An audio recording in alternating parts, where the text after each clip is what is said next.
I want you to say, y'all know the fucking vibes. Yeah.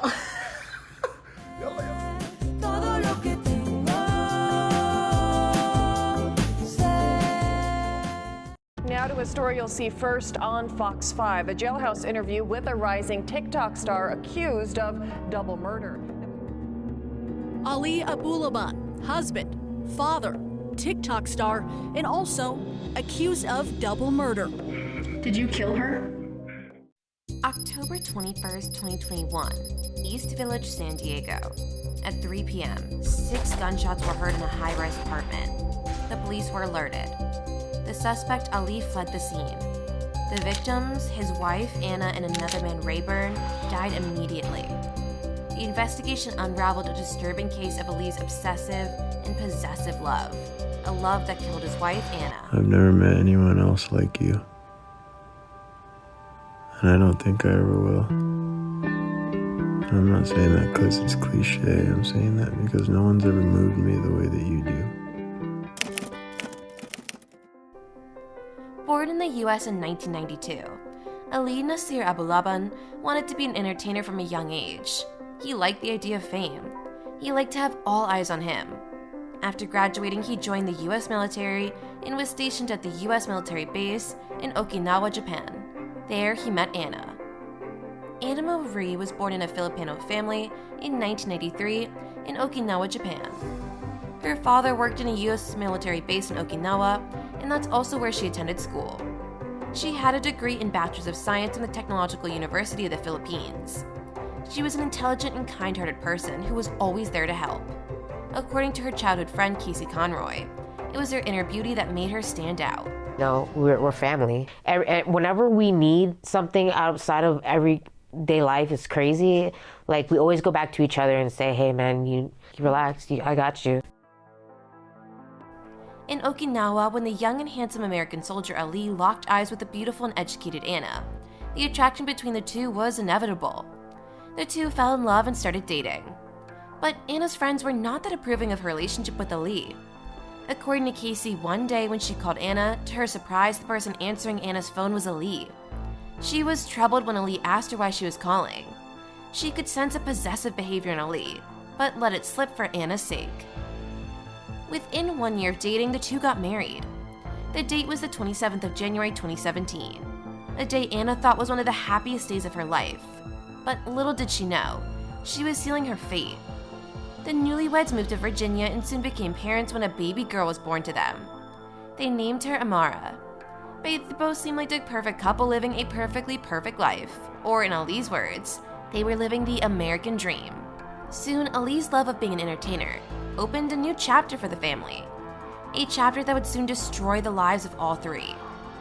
In order to express his creative and artistic side, he started making TikToks in 2019, under the account name JINNKID.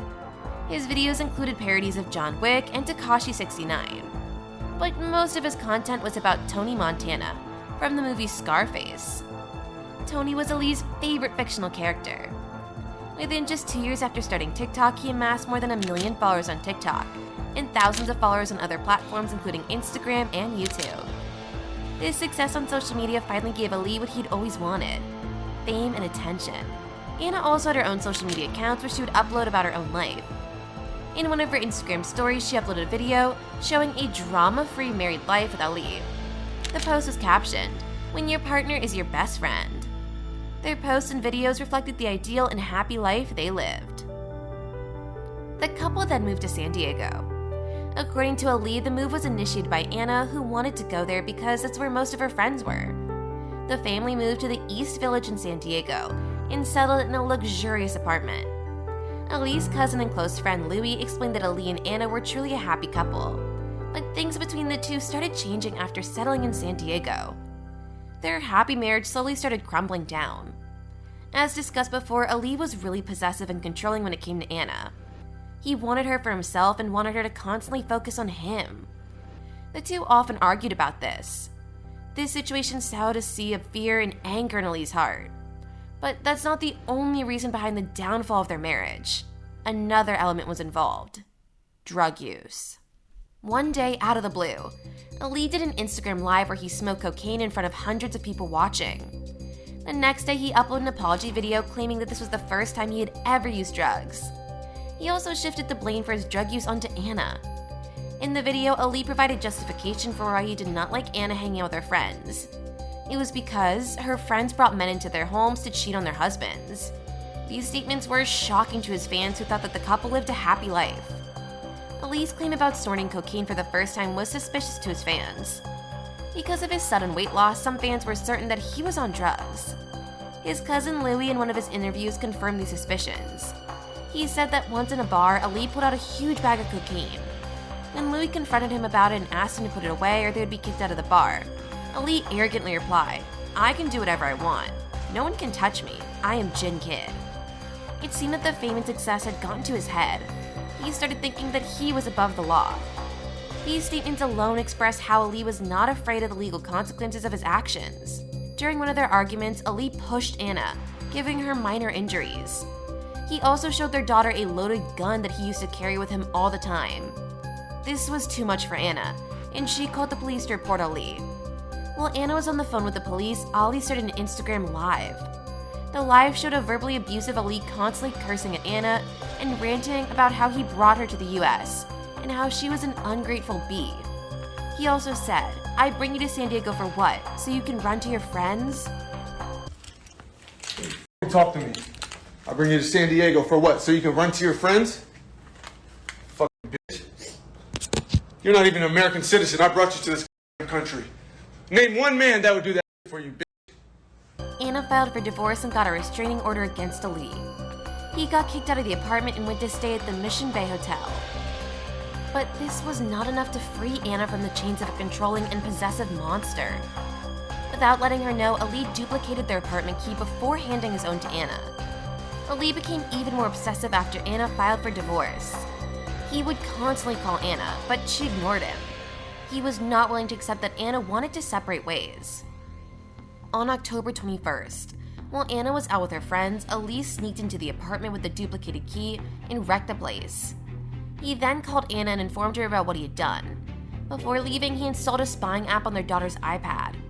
The app gave him auditory access to the apartment and he could listen to whatever was happening there. Sometime later, Ali, through the app, heard Anna come back to the apartment. But she was not alone. Rayburn Barron, a friend, was with her. The reason why he was there is still not clear, but many think that Anna might have asked him to help with cleaning the apartment or for protection. Rayburn was a kind-hearted person and decided to go with her. They were both laughing and giggling and having a great time. Ali was listening and thought she was cheating on him. This was the final nail in the coffin, and the monster inside Ali went wild. It took full control of him. Each laugh, each giggle, struck the monster's heart like an arrow. He took his gun and headed for the apartment in his car. It was a long drive to the apartment. Ali still had time to crush the monster inside him, take back control of his senses, rethink the consequences of his actions, and set his life straight. The monster reached the building, took the elevator, and got to the 35th floor. On the ride, the only thing in his mind was the wish that Anna and Rayburn were not being intimate with one another. The clock was ticking for Ali. He still had time to prevent the monster from ruining the lives of his family. He reached the 35th floor, entered the apartment, and opened fire. And with the first shot being fired, Ali ran out of time. Now he could do nothing to bring things back to how they were before. He fired 6 shots in total. 3 of them hit Rayburn in the neck, cheek, and back of his head. He then pointed his gun at his wife and shot her in the forehead. She died immediately. Anna was only 28 years old. The monster's work was done, and Ali came back to his senses. He fled the scene and started driving towards his daughter's school. During the drive, he made 2 calls. One to the police to report that he found his wife and another man dead in his apartment. The other to his mother to confess to her that he had murdered Anna. He got to his daughter's school and picked her up. In the car, Ali told the 5-year-old Amara, "I hurt mommy." 45 minutes after the incident, he was arrested on State Route 15. Ali confessed everything to the police. He was imprisoned without bail and his daughter was granted a protective order against him. In court, Ali had multiple outbursts. He cursed, shouted, and screamed at one of the witnesses during the testimony. When Anna's autopsy photos were shown, he loudly cried, "My baby, my baby." Ali has pleaded not guilty to 2 counts of murder. Prosecutors intend to seek the death penalty if Ali is convicted of the murders. Ali also gave an interview to the Fox 5 News channel despite being highly discouraged by his lawyer. Even in the interview, Ali did not hide his aggressiveness. He shouted and screamed through the phone. In the interview, Ali contradicted himself in every sentence and even denied confessing to his mother and the police. First, he said that he never did drugs, but then admitted to it. Then he gave opposite statements about what happened when he entered the apartment. First, he said that the victims were already dead when he entered, but later claimed that Anna and Rayburn were kissing the moment he entered, and that enraged Ali. He felt like he was in the passenger seat of his own body. Ali also admitted that he was the loser in the whole situation. He was on the brink of being successful, but the murder took everything away from him. In the entire interview, Ali's conversation revolved around his own misery, and he did not show any remorse for killing his wife. This highlights the narcissist in him. Ali's own family wants him to be punished to the full extent of the law. In Louis's words, "I think he absolutely does deserve the death penalty." It is still not confirmed whether Anna and Rayburn were romantically involved or not, but Anna had already filed for divorce.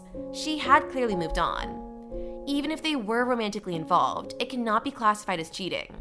Ali had no right or reason to take their lives. In all of this mess, the real person who is the most affected is Amara. The young girl suddenly lost both of her parents.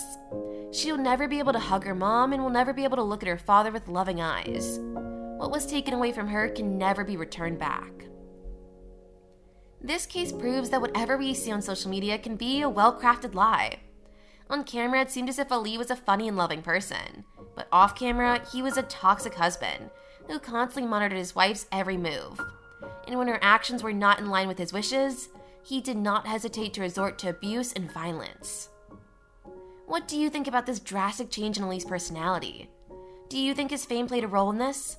Let me know your thoughts in the comments. If you enjoyed the video, do like and subscribe for more.